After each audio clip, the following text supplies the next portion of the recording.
everybody. We've reached the final destination in our journey across all 31 conferences. And what better way to cap things off than with the most represented conference in NCAA tournament history? It's SEC night on the show, and the captain, Mike Holland, joins me to break down last season's top league in the land into our world-famous tiers and to discuss whether the reign of terror will continue. Recording live from somewhere, this is One and Done.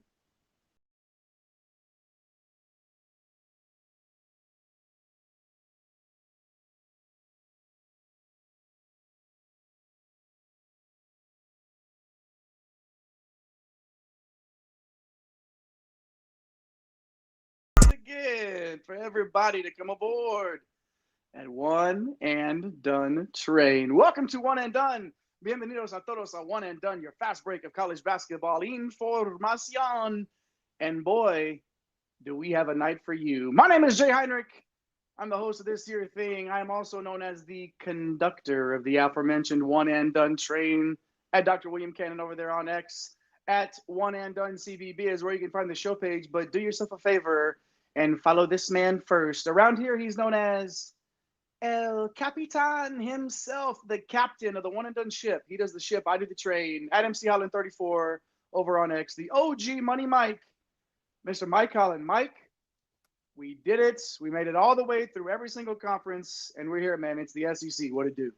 365, not days, teams that we previewed over the last 2.5 months or so, man. It's been exciting. Had to put up that post on Twitter about an hour ago, man, because it was a lot of hard work. It's been a lot of fun, man.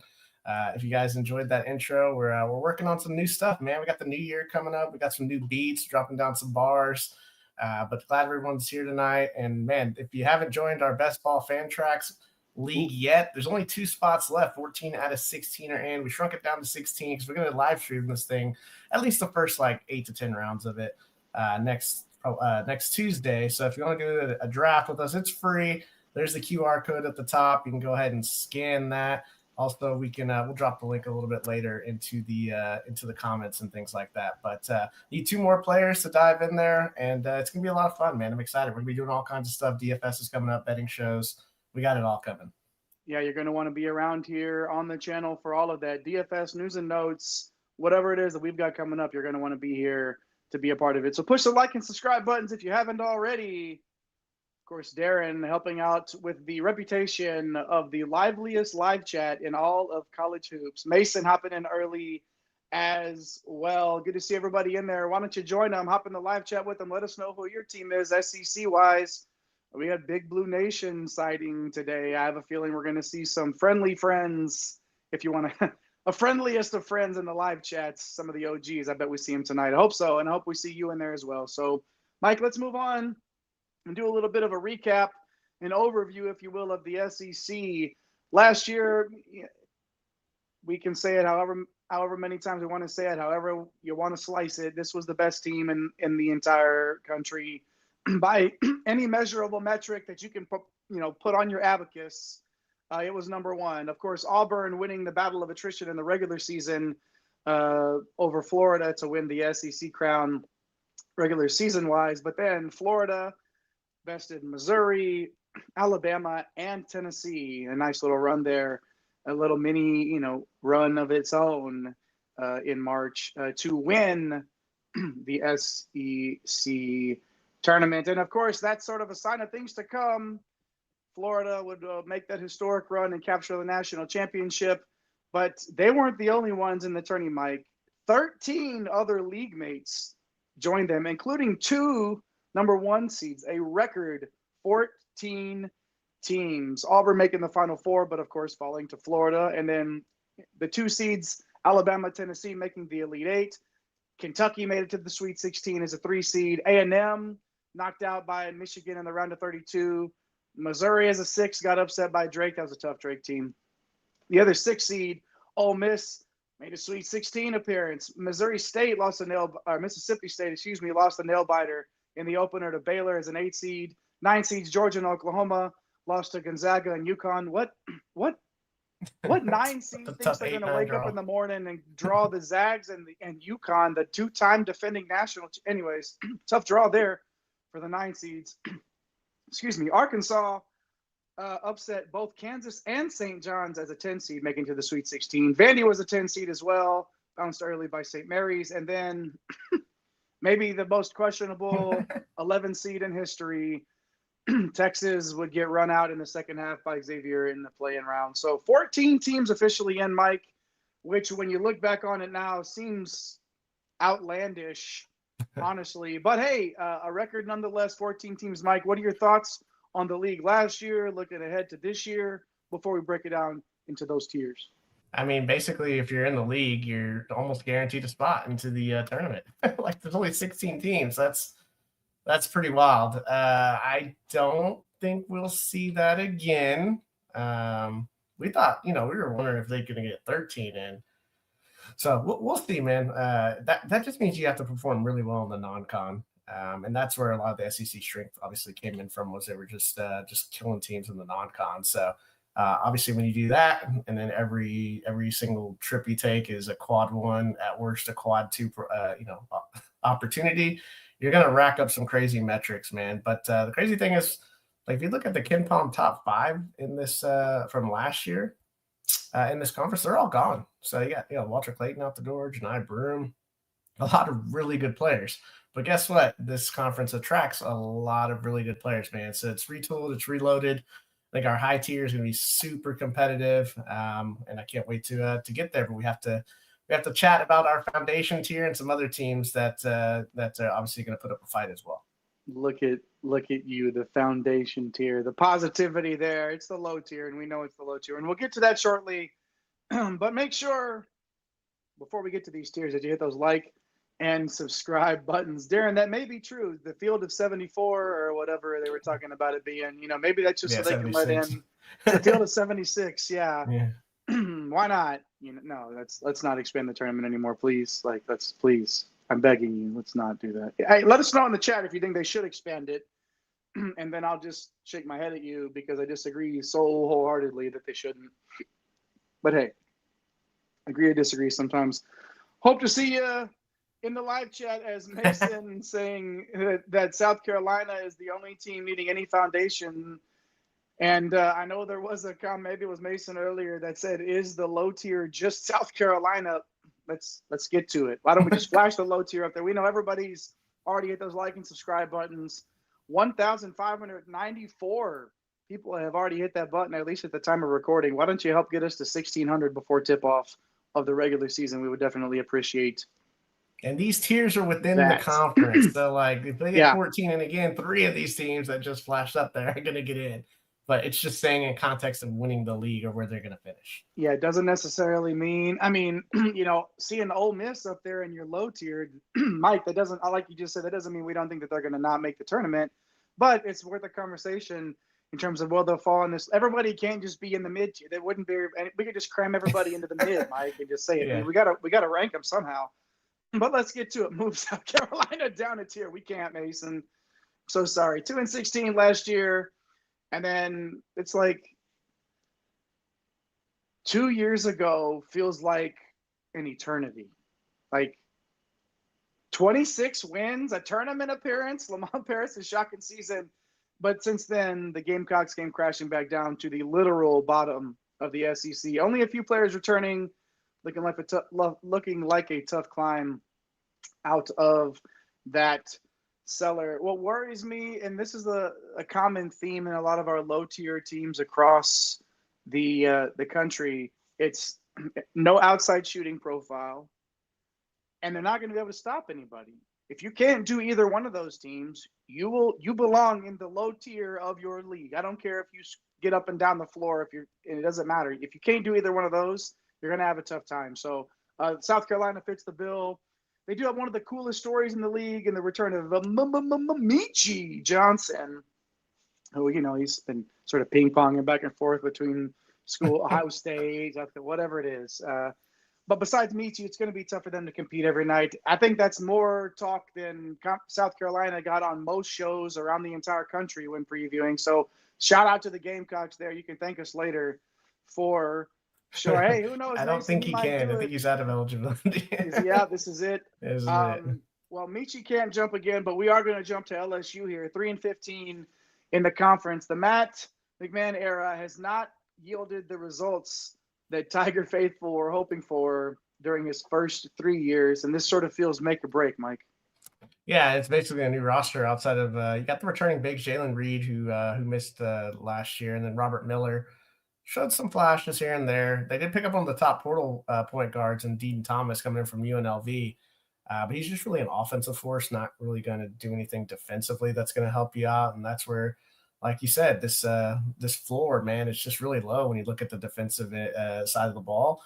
And especially in you just don't know, man, with these mid-major stars like Markel Sutton, obviously a superstar at Omaha, Rashad King, a superstar at Northeastern. Like, this is a big jump for these guys to make. I don't love the profile of them coming over and dominating an SEC. Floor spacing an issue, defense, like you just said, Jay, about South Carolina. It's the same song and dance, basically, unless Dean Thomas just goes crazy and, Sutton and King can really transfer their game. It's hard to imagine them getting out of this low tier in the SEC. And then we got the Longhorn faithful here. Obviously, we are huge supporters. Finished third to last in the SEC last year and got a tourney bid. So that just tells you that all you have to do is finish 14th in this league, I guess. But your coach got fired because you couldn't just put some things together, a roster continuity together. So Rodney Terry out the door, Sean Miller in from Xavier. And I have an issue with this roster as far as not the talent, the continuity of the roster and how it all fits together, the synergy of the roster. So you got Jordan Pope. Yeah, I mean, nice offensive player, 11 points per game. He's not a great defensive player. Trevon Mark, he is a really good player, but he's going to try to play point guard. I don't love that. He's basically like a isolation wing, downhill type of wing. They're going to put the ball in his hands, I guess. Pope can play a little more off the ball. He's a good outside shooter, but neither one of them are really true point guards, so I don't love that. The transfer portal was really nice, and a lot of these guys can be around for at least a couple of years, but getting fit, like Dalen Swain, he is somebody that needs the ball in his hands. He's more of a slashing, playmaking force. So you're already seeing some issues with the fit here. He's going to start at the 4. You got Voikatitis coming in from FAU. He's a big load inside. I think he has the potential to take another step, but he's a back-to-the-basket type of player. Kendall Weaver is a downhill guy. I think the one guy that's really going to help this roster out is Cam Heide, somebody that we talked about that Purdue I think is going to miss this year, shot 39% from 3. He's going to be able to space the floor. Simeon Wilcher is obviously going to factor in, but he's not really an outside shooter. So, look, man, there's just not a lot of spacing on this team, man. So I think Texas fans probably going to be in for a bumpy ride in year one. You got Ole Miss here, Jay. And weird being on the low tier, man, but I don't know. Like, the core of this group is basically gone. And Chris Beard, are we surprised that after 2 years he already took them to the Sweet 16? So I don't know. We could be completely wrong on this one. What are your thoughts here?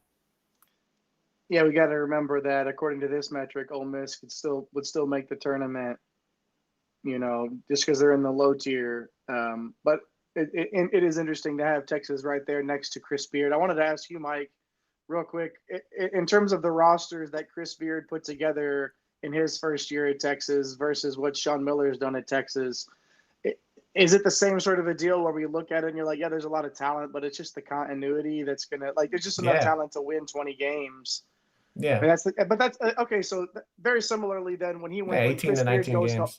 So when Chris Beard goes to Ole Miss, then, and in 2 years has them in the Sweet 16, nobody's surprised. Nope. This is not something that anymore that anything that Chris Beard does coaching wise should surprise us anymore. It's going to be tough to duplicate, though. That group, like you said, totally gone. Malik Diaz back, 11 points, 5.5 rebounds. And that sort of blossom that we started to see form, that was Malik Diaz. We're going to need the full bloom, okay? We're going to need the full bloom out of him if Ole Miss is going to, stay above that bubble line for sure. So Ilias Kmardine, the French guard, going to be asked to make some plays. AJ Storr, a name that we're familiar with from Kansas, right? Corin Johnson from Louisville. this is another fit thing, but Chris Beard just finds a way to take talent and make it work. And that's why I asked you about the Texas fit earlier. That's why it's easy to just say what Chris Beard's going to do no matter what, even with a roster that's almost completely turned over. You just feel like he's going to find a way to win. Again, outside shooting, another issue, right? Another reason that they're down here in the low tier, not very good, but they should, can they find a way to be good enough on defense? They're going to have to be, a contender, to not be in this low tier, Mike. It's going to be tough, but Ole Miss down here, Georgia, 8-10 last year after 3 years. Mike White continuing to improve this program. Year 4, though, man, I don't know. It could be a different direction when it's all said and done. Yeah, I mean, Silas DeMary's gone. Austin Newell's is in the NBA. One of the most underrated players in the league last year, Tyron Lawrence, he's not there. And I'm not in love with the roster construction on this squad either, man. There's not really a true point guard unless they want to start the 5'11 UTSA transfer, Marcus Millender. If you look at Torvik, like their leading assist man is Millender, and he's projected to average 2 assists. I don't think that's great when your projected leading assist man averages 2. To me, a lot of iso ball. Jordan Ross from St. Mary's, Jeremiah Wilkinson, they're both scorers, but they were dramatically inefficient last year. Both under 40% from the field and under 33% from 3. Probably both going to start. That's tough. Blue Kane, he is a nice player. Like if he takes a nice step forward, they could be a tear jumper here. As long as the front court comes alive, but they need to prove it, man. This Cannon Catchings kid coming in from BYU, he's going to be a guy I'm going to watch. I'm just not very high on the offensive profile for Georgia, as Basin says. Catchings going to wish he was still at BYU. Yeah, that's a fun offense to play, and I don't see a way how this Georgia offense, like, they're going to have droughts, and it's probably not going to be pretty on that end, but they should be able to defend a little bit. But I just don't think they have enough firepower to be competitive, at least in the SEC on a nightly basis. I'm pretty sure I've seen Blue Kane wrestle on the Indies, if I'm not mistaken. That's a different one. That's a different Blue Kane. Okay, Blue Kane and the Georgia Bulldogs down there in the low tier, joined by Ole Miss, Texas, LSU, and South Carolina. All right, down there in the foundation, the low tier. Let us know what you think. Did we get it right? Did we get it wrong? Will this be the last time that Darren brings up Rodney Terry in Texas? Probably not. Who knows? But let us know in the live chat what you're thinking about our tiers so far. Hit those like and subscribe buttons as we move on now to the old mid tier right there, flashed up on your viewing device. Boom. Look at that. Look at that nice graphic brought to you by @FantasyNav, who threw together, by the way, that brand new intro that you saw at the top of the show as well. Shout out to @FantasyNav in those Twitter streets. Eric, the Blue, behind the scenes. And shout out to our guy, Nate, pushing buttons tonight. @Nate C. Hustle over there. Shout out to you, Nate, doing a good job as always. All right, mid-tier, Mike. Those fighting Aggies. And when Buzz Williams is basically like Leonardo DiCaprio. Oh, well, you went like a cartoon, like flying off like a space person. Okay. I went the other way, where he likes you for about 3 or 4 years, and then you're not very shiny anymore, and he kicks you to the curb. That's the Buzz Williams effect. So after his, it's basically like he wants to spend get a degree in 4 years at the university and then move on to the next destination. So what do? Buzz out the door? Listen, I'm not one to just throw praise and give flowers to anything that the Aggies do. But, man, to understand that you've got to bring in a guy like Bucky McMillan to bring some excitement around your program, obviously a 180 in style, right? Like much easier on the eyes, much easier to say, hey, come watch this exciting brand of basketball at Reed Arena. And it's going to be much more exciting to watch. A roster full of transfers, but it's a lot. They should be excited out in College Station, man. Like I don't want to overhype it, but like think about the type of talent, even from a national perspective, some underrated guys. You got Mackenzie Mbako, 12 points a game last year at Indiana.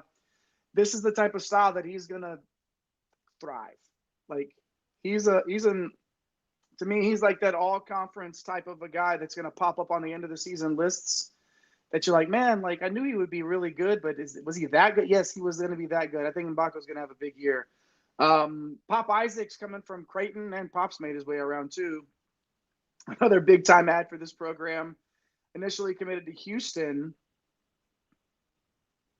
Talk about different styles too. He was going to be in Houston, and now he's playing for Bucky McMillan. So nice 1-2 punch offensively there. Fetty 2 times. Federico, an underrated defender coming over from Texas Tech. He can finish around the rim a little bit too. So Jakari Lane transferring in from North Alabama. That's the one that I'm looking to see if the game translates a little bit. 17 points, 4 dimes, 41% from deep. X factor for the Aggies there. If he can be that second piece in the backcourt, I mean, no pun intended, but the buzz actually will be in College Station if everybody plays the way that they can. Mississippi State, Mike, just a consistent, you know what you're going to get here. It's consistency, 3 straight 21 win, 8 conference win seasons, good coaching, solid program. Yeah, I mean, Chris Jans is basically they're going to wake up and they're going to win 21 games this year, and they're going to win 8 conference games, putting them right in the mid tier where they've been, during the last few years here. So what's interesting about his philosophy, and we talked about during DFS, is they've gone from they've gone from being a slow tempo defensive minded team, and their defensive efficiency is starting to go the wrong way, while their offensive efficiency and the style of play is going in the other direction. They're basically like passing each other, and they still are staying super consistent. So it's really hard to project them for less than 8 conference wins. They have one of the most electric offensive guards in Josh Hubbard, 19 points per game, 3 assists. I believe he was listed on the All SEC team. They only had 5 players on that team. Jay, you'd have been very happy about that. But Hubbard and Georgetown transfer Jaden Epps. Here we go. Jaden Epps. We've waited 31 shows to finally talk about Jaden Epps. Coming in from Georgetown, averaged 13 points, 2 assists. This definitely makes this backcourt interesting. We'll see how the 2 of them work together. I think we're going to see some stagnant lineups there, with one coming out early, probably Epps, and then leading the offense, when Hubbard takes a break. So we'll see. That's a key question mark for them. Obviously, both guys pretty small. They're high usage guys. They both got to work on their efficiency. So I don't know. It's kind of an interesting backcourt that they have. But then you have these forwards, man. Achor, I think he's going to be pretty good. Kansas State really didn't use him last year. I was a big fan of him. We were just talking about Buckyball a couple of years ago. I think he can do some things. Quincy Ballard is a really good shot blocker, so like him at the 5 spot. Plus, they have this really nice freshman class, and then they're just kind of a wild card in the league when it comes to upside, man, because it's like you just expect them to win 8-9 games, and that's just kind of it. So we'll see if they can tap into a little bit more. You got Oklahoma here with 6-12, and the Potter Mosier experiment has definitely been interesting. There's talks that he didn't want to be there, and a lot of rumors, right? After a couple of tough years, man, but the last 2, man, back-to-back 21 seasons. You got to the NCAA tournament last year, and honestly, Jay, this roster is pretty salty. Thanks to the transfer portal. You got Nigel Pack coming in from Miami, who's been around forever. Xavier Brown from St. Joe's. You got these forwards, Darian Reed and Tay Davis coming in. And we know that Pack obviously is one of the most experienced guards in the country, can shoot the lights out, 40% from 3 basically his entire career. And he helped lead Miami to a Final Four a few years ago. You have Brown, who's one of the best 3-level scorers coming in from the A-10.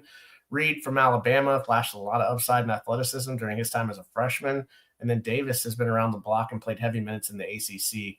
So I do love that core of transfers they have coming in here to go with Muhammad Waggy, who's back to start at the 5. And then they also have one of the best JUCO players coming in, Jeff Nwankwo. So this is going to be a really, really good roster. The one thing I worry about is the spacing with these forwards in the center. They don't really have any. So a lot of heavy lifting going to have to be done by this backcourt as far as spacing is concerned, which could be an issue, right? Because teams are just essentially going to go over the top. But we'll see what they do with that. I think they're going to be fun to watch, and definitely another one of those type of wild card teams in here. Jay, we've got Auburn, And this has been an interesting offseason for the Tigers. It looked like everyone was gone as far as the roster, except for Coach Bruce Pearl. Then Todd Pettiford decided he was coming back, and we had him in our top 20 players, returning one of the best guards in the conference, spurning the NBA draft to come back. And they went out and assembled a pretty talented portal class, man. Keyshawn Hall comes in from UCF. He was basically a 20-point per game scorer, 7 boards. That was in the Big 12, shot 35% from 3. Well, one of my favorite players last year, Keyshawn Murphy, coming in from Mississippi State, 12 and 7. You got this D2 transferring Elijah Freeman, who scored basically 20 points per game last year in D2, shot 46% from 3. Abdul Bashir and JUCO scored 27 points per game. You had this Texas Tech guard, Kevin Overton, who's just a really, really solid player coming over from a winning program. So they loaded up. They got 4-star talent. They got the Serbian big man, Filip Jovic. Like, there's a lot to like here, but what up with Pearl here, man? Dude, we're just seeing this more and more often, right? Like, these coaches are leveraging everything that they can to get whoever it is that they want to get that job when they leave. To just, oh, well, what are you going to do? Or this close to the season because you got to give it to my kid now. I'm not saying that Stephen Pearl can't coach, but we don't know if we don't know what that's going to look like. Yeah. This isn't the Southern, man. This is the SEC. Like, you're just handing the keys over to a 15-3 team last year, and you're handing them over to your kiddo. I don't know, man. It's tough. I think we got to stay neutral here, right? Like, would you be surprised if they just won a bunch of games with all of this talent? Like, no, yeah, it's a lot of talent. Well, thank you, Mason. It's the nice way, yeah, the nice way of saying. But I mean, like, there's plenty of talent, but we'll see, man. It's just it's almost just like grab your popcorn, right, and just enjoy the ride. And they're gonna win some games that we're gonna look back and say, like, damn, and they're gonna lose some games that are gonna be like, damn. Yeah, and we'll see how it goes. Wouldn't have lost. Yeah, exactly. How about Mizzou, Mike, wrapping out the mid-tier here?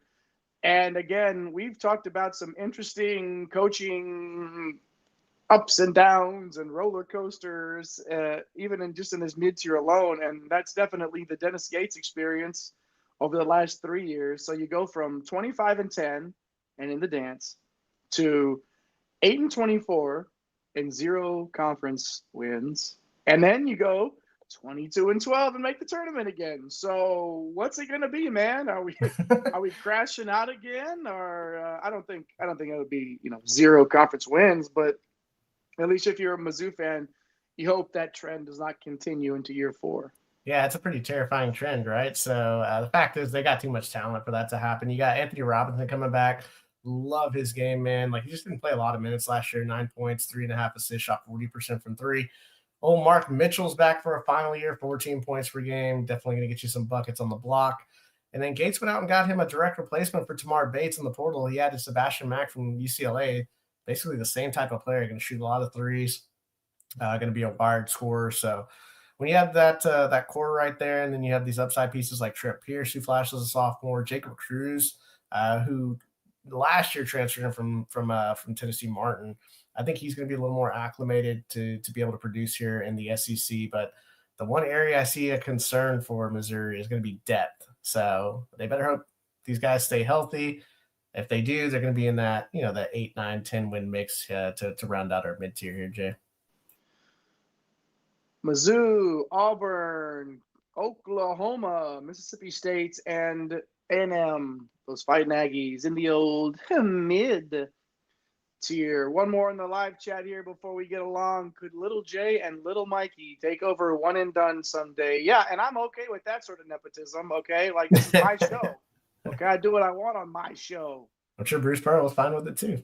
Yeah, of course he was. And again, he's been around the program. Yeah. Do you want to be the guy to replace your pops, man? I don't know. Like, obviously you do. Ask Davidson. Right. We'll see how it goes, man. Again, get your popcorn ready, man. Terrell Owens, get your popcorn ready. Terrell, however you want to say it. Let's get our popcorn ready. Terrell, T.O. Simi, Sammy, Swami. Mama calls him T.O. I'm going to call him T.O. All right, there we go. There's the old mid tier. So why don't you push all those buttons if you haven't already? Like and subscribe. We're still sitting at 1,594 subs in this current moment. If you haven't hit that button already, hey, if you're over on X watching, we appreciate you. Push the little thing, and then it'll say open an app. And it'll say yes, and the YouTube app will open, and you'll go right over to our show page. Boom, hit subscribe. Also, if you just Google us on your phone, One and Done College Basketball, you scroll right down a little bit, boom, we're right there. It'll take you to our YouTube page. So hit it right there, and go hit the subscribe button. We would definitely appreciate that for sure. At One and Done TBB on all the socials, do all that stuff to show your broskies in basketball some love. All right, process of elimination. I saw Mason say earlier, hold on a minute. That means Vandy's in the old high tier, and you are correct, sir. Right there on your screen, the Vanderbilt Commodores, and Coach Byington's first year, a smashing success. And this year they look like, it's like they're going to be one of those teams that is everybody's favorite to talk about across the entire. You're going to be tired of hearing about Vanderbilt, I feel like, leading up until the season and then into SEC play, because they're going to win some non-conference games.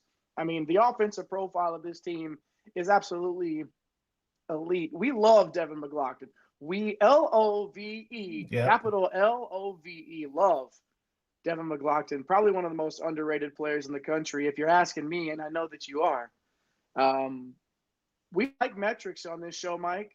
How about a 130 offensive rating last year for Devin McLaughlin? Inside and out, loving that. And then think about the supporting cast this year. It's even stronger. Point guard, TCU transfer, Frankie Collins, 11.2 points, 4.4 dimes, damn near 2 steals per.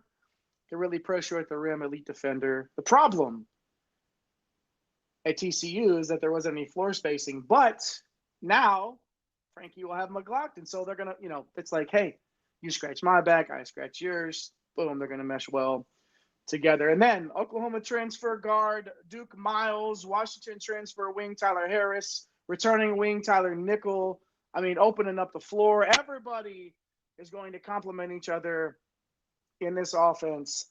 If it's the one spot, Mike, the one spot I'm worried about, it's the 5. So Jalen Washington coming in from UNC. What'd you say? Oh boy. Oh boy. I mean, defensively, maybe we'll could expect something out of Washington. Yeah, we'll been waiting on him forever. If they can get it out of him, though, man, there's your X factor right there, man. Like, I don't know. How about A.K. Okereke?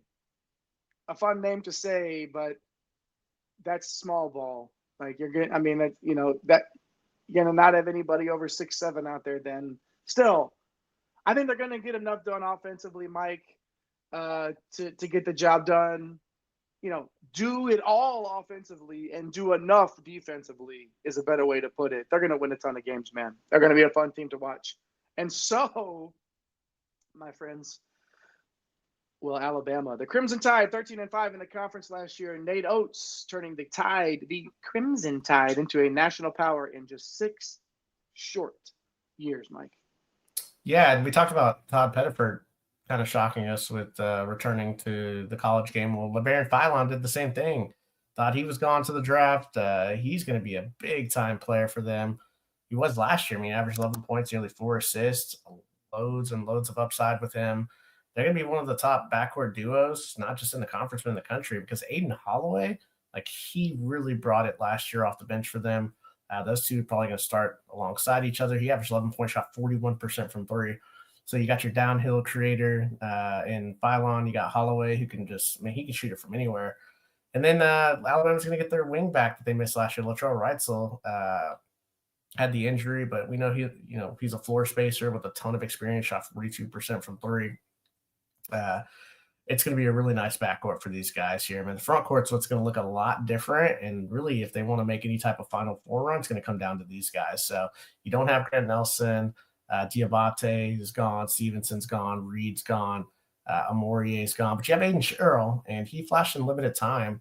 But, he's still a young guy. I think Taylor Bowen, who we talked about during our transfer portal shows, coming in from Florida State as a stretch four, shot 41% from three, really good spot-up shooter. Can give it to you on the defensive end, too, almost a block and a half a game.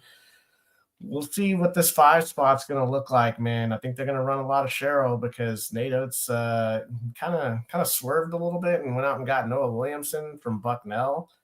He's not the prototypical 5 guy that you see Oates roll out, but he can stretch the floor, and he offers a different dynamic than what they've had. And, of course, they're going to bring in high school talent, man. They got this kid, London Jemison, coming in with a lot of hype. So he always seems to do that, get these high school guys ready to play early. This team's going to be a lot of fun to watch. They're going to be number 1 in tempo, and they're going to get buckets, and they're just so athletic, man, that they're going to be obviously in contention and going to win a lot of games this year, probably 12 to 13 games. We got Arkansas here, Jay, 8-10 last year. The evolution of our guy, John Calipari, it's been interesting. A highly successful year 1 in Fayetteville. He's choosing once again to go the portal route and the international route to support elite incoming freshmen, which he didn't always do that. Obviously, with transfer portal changing the game, he's starting to kind of shift his philosophy. At Kentucky, was always like bring in as many one and done guys that you can. I mean, he's still obviously doing some of that. You got Darius Acuff coming in, and he's on the short list of dynamic draft prospects, especially at that point guard position. He's going to slot right into that Boogie Fland role. So obviously a lot of talent there. Not a lot of drop off, I think, at that point guard position. You have DJ Wagner, who feels like he's been there forever. You got these NBA draft prospect wings that came back. Carter Knox shot 35% from three. You got Billy Richmond, who's really athletic. Just a ton of talent in the backcourt. And we haven't even talked about Malik Thomas. He's a 5-star incoming freshman, a versatile shooting guard. And then in this front court, man, you got a strong return of Trevon Brazil. He can shoot the three a little bit. I like Malik Ewan coming in from Florida State. I think he's going to be pretty salty for them at that 5. Nick Pringle doesn't have to do much, I don't think, because he's only going to play, 15 to 16 minutes, so he won't foul out maybe. We'll see if that happens, but obviously coming in from South Carolina, but he's a strong rebounder. And you got this international big man, it's handled by Paulo Samito from Angola, who looks pretty good. So this is one of their more complete rosters, and I think the fit's pretty nice here too with this squad. Yeah, it's a good fit. Curious to see if Calipari can continue to evolve. And he wasn't one of those coaches that was like, you know what, this game ain't for me anymore. I'm going to step aside. You can definitely done it. Nothing wrong with knowing that, hey, this ain't for me. I respect it, and not continuing to just steal money, knowing that you're not doing what you need to do. But we'll see. We'll see if he can continue to evolve. It's going to be a good team for sure out there in Fayetteville. Speaking of nice years, I'd say friend of the show, Mark Pope, had himself a really nice year out there in Kentucky. What do you say, Mike? I mean, pretty good year. We were pretty high on him in the preseason last year. We were pretty high on Kentucky, and we heard a little bit of chirping, but we knew that that was going to be a well-coached squad. And, obviously 10-8 in this tough conference last year, nothing to shake a stick at. Fun style, something that Kentucky, throw it all out the window. They made the second weekend of the tournament for the first time since 2019. That's what Kentucky fans want to see. They don't really care how you get there. Yeah. You got to make it to the second weekend so you can make it to the third. And they hadn't done that in such a long time. Well, in such a long time for Kentucky. Yeah, for Kentucky, that's like 50 for Kentucky, years. That's an eternity. So oftentimes you look at, the ebbs and the flows here with the portal, the draft, all those things. Let's start with some pieces that are back for another run here. Otega Oweh, one of the best wings in the country, 16 points, 35% from three right there at the Heinrich line. He can impact the game on both ends. We know that. He's a great player. Brandon Garrison, a Colin Chandler, Trent Noah, all coming back as well. But those are like like a 10 to 12 minute type guys. Because now let's talk about that transfer portal, man. Transfer portal class, but the incoming freshman class is pretty loaded as well. Last offseason, we kept talking about who's going to run the point, who was going to run the point, who was going to run the point. We really didn't buy into the Lamont Butler answer that we've been given, but he answered the call. This year will be much clearer heading into the season with Pitt transfer, with Jalen Lowe coming in. Obviously, 17 points, 5.5 assists. He's set to take over the backcourt there. Efficiency is going to be something that he's going to need to improve on a little bit, a lot. Okay, like the supporting cast around him, like we've said multiple times before, like that's going to help some of these guys in any of these conferences when you're playing on these teams like this with this sort of a talent. And he's going to have that. Denzel Aberdeen coming in from Florida, factoring into the backcourt. You know, we talk about experience. We talk about that being a winner. He obviously just got the natty there. Let's talk about the front court now. Plenty of backcourt talk there. Front court, Jaden Quaitons coming in from Arizona State. Shout out to Nape behind the scenes here. Quaitons 2.6 blocks per game, and he's working his way back from that injury, right? So Mo Diabate from Bama, sharpshooter, and then Cam Williams from Tulane, another sharpshooter. Like these guys can stretch the floor. They can shoot you. They can hit you from the outside. Quaitons can clog it up in the inside as well. And then Jelavic coming in from Croatia, the 21-year-old international stud. He gives you everything that you want on both ends of the floor by all accounts. So we're going to see freshman-wise, Jasper Johnson, Malachi Moreno. These are top 30 consensus talents. I just said a bunch of names in a short amount of time, but that's because these guys are all so talented, and Coach Mark Pope is going to have all of these guys at his disposal. It's going to be figuring out how to mold it, how to shape it. And I think Coach Pope can do just that. Are there any question marks bigger than Quainton's health, Mike? Like, that's pretty key for you, right? Like, if they're going to make a run, like he's got to be on the court. Yeah, man, they're probably going to bring him on slowly. But obviously we know the type of talent. I mean, he reclassified last year with that Arizona State team and almost led the nation of blocks as a 17-year-old. So just super talented. And he's an NBA guy. I remember he had to say he has to stay 2 years in college because he's just so young. So because he's so young, man, yeah. That's So when he comes back, they're going to ramp him up. They got so much talent that they can be slow with him. But as far as like any type of Final Four ceiling, man, he's going to have to be one of their top players on both ends of the floor. Yeah, man. What about Tennessee? Like, this is a team coming off of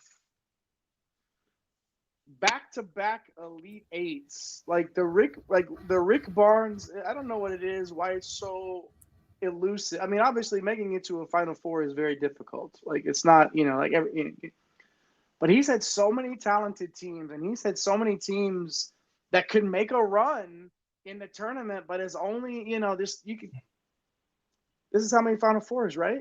Like, how many Final Fours has he made it to? Just the one? Yeah, just the one. So I mean, like, it feels like they're right there again, back-to-back Elite Eights. I mean, we talk about talent leaving a campus, dude. Like, but it's Rick Barnes, man. Like, it's a machine. We know it. We've seen it here in Central Texas, not far from where we're filming, and he's doing it out there in Tennessee as well.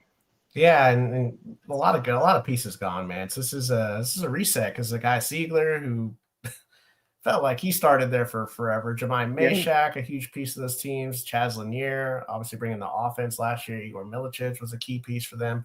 The one starter that does return is Felix Okpara, obviously a force on the glass and blocking shots, so he'll anchor the defense. You got like Kate Phillips and what he showed last year. Jalen Carey in that front court comes in from Vanderbilt, so he'll be in that big rotation. X factor for them, man. This kid Nate Ament, who basically like a top 5-10 high school kid coming in. We'll see what they do with him. If he's going to play the 4, if they're going to try him at the 3. But he's the highest rated recruit during the modern rankings era for Tennessee, like in their history. So the kid can play. He can score at all 3 levels. It might take him some time, man. Like we might not see him at his best until January because he's pretty wiry. So he's not like these Arizona guys that we talked about, Koa Pete and Braden Berries, where those guys are like I mean, those guys are like full grown already.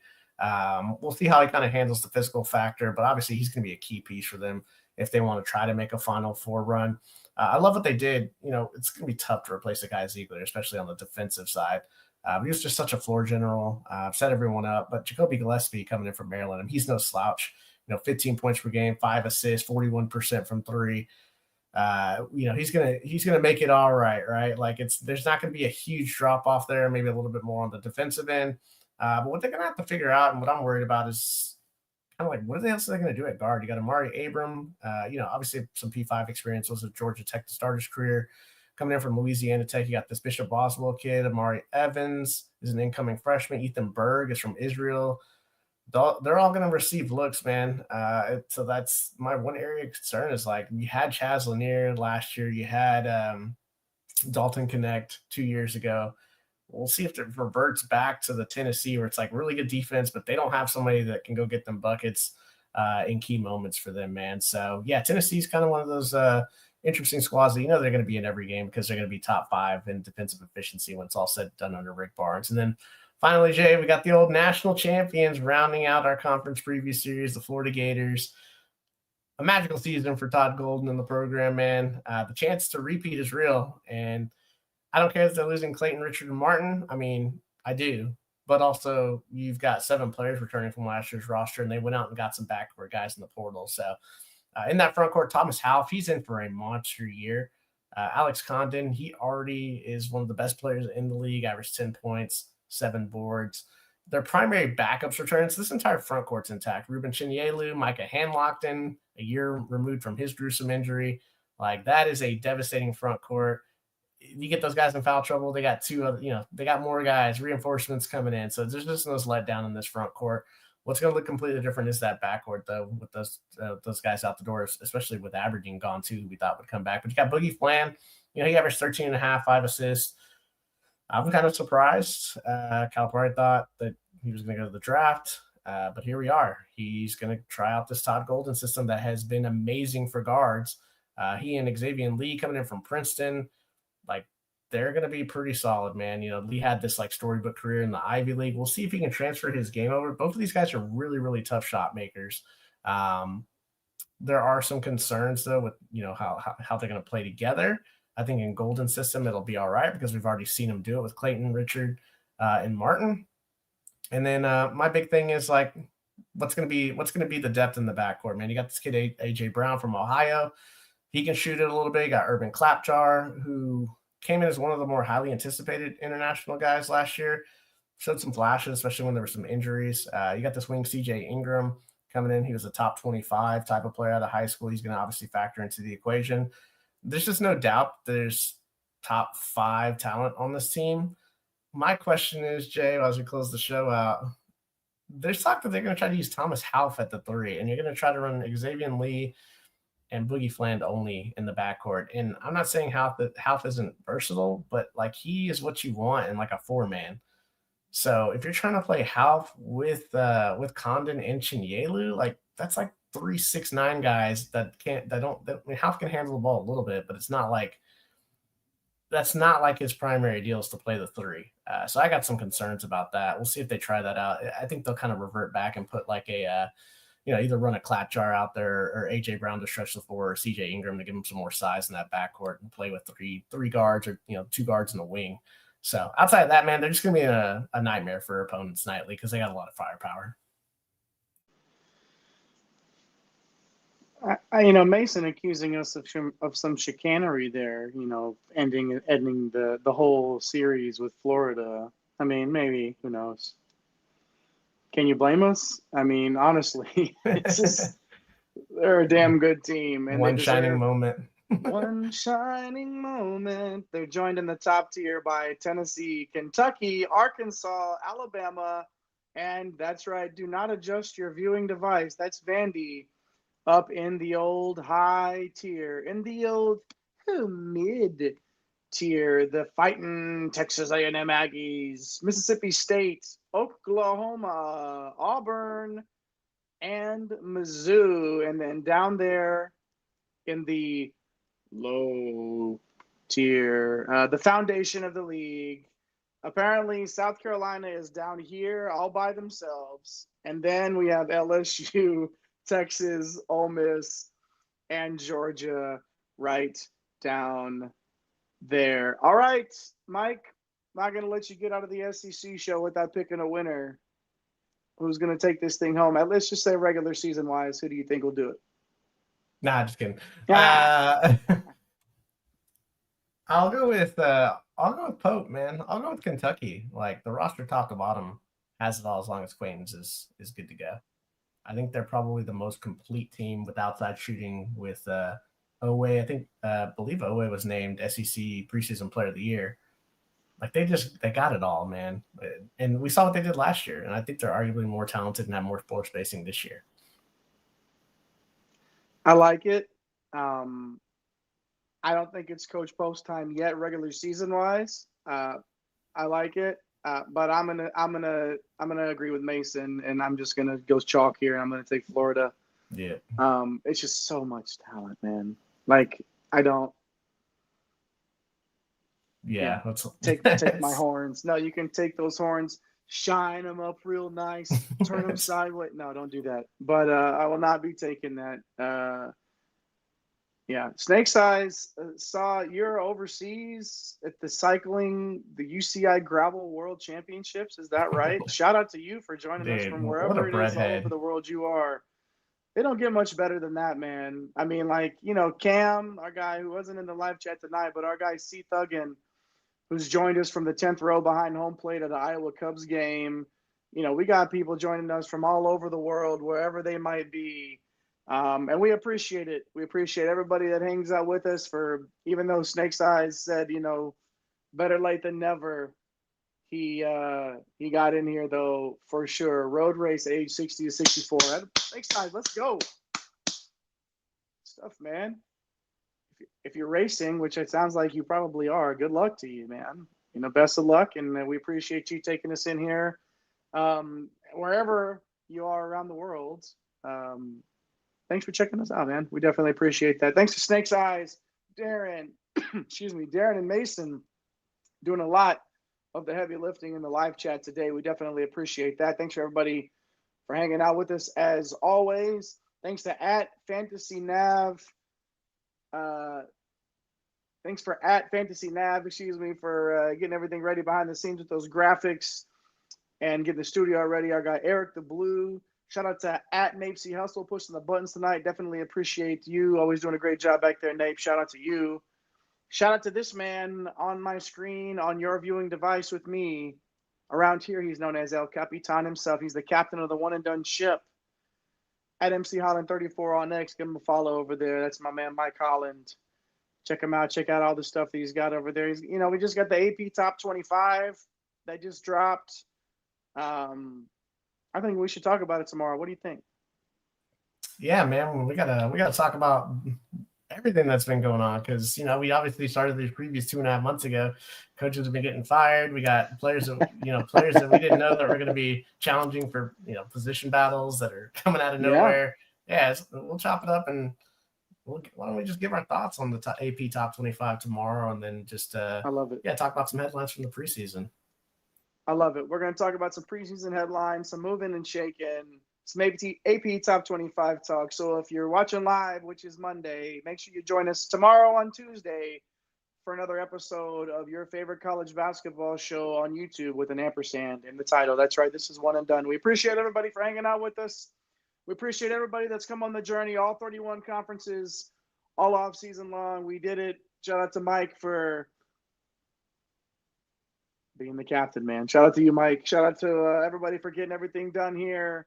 AP got most of it right for once. We'll talk about it tomorrow, Mason, and we hope you join us. We hope all of you join us as well on a Tuesday. That's right, Darren. Until then, take care of yourselves. Tell somebody that you love them. We did it. All 31 conferences in the book. My name is JAYHEINRICH. Come again. Peace. We'll see you.